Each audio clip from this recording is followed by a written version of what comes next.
তাড়াতাড়ি ছোটুকে উঠায় নিয়ে নি। এই তো উঠায় নিয়ে নিলাম, আজকে তো যাবো ছোটুর ফটোশুট করতে। আরে মা তাড়াতাড়ি আসো। হ্যাঁ রাজু দাঁড়া, আমি এখনই আসতেছি, এখন তাড়াতাড়ি চলো। আচ্ছা ঠিক আছে রাজু, তাড়াতাড়ি আমাদের যেতে হবে, আরো অনেক আগে আসার কথা ছিল আমাদের। এই তো আমরা ফাইনালি চলে আসলাম। আরে ম্যাডাম তাড়াতাড়ি আসেন, এখানে তো আজকে ফটোশুট হবে। আরে এখানে আবার এটা কি? আরে এটা তো দেখি টেলিফোন, আর এখানে গিটারও আছে দেখতেছি।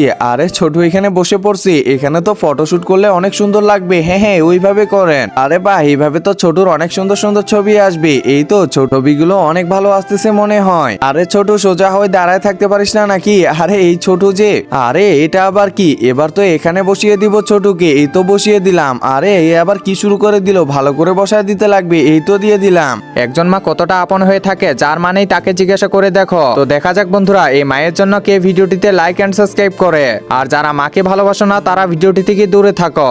এখন কয়েকটা ভালো করে ছবি তুলে দাও তাড়াতাড়ি। এবারে এখানে বসিয়ে দাও, আমি তো পুরাই হাঁপায় গেছি।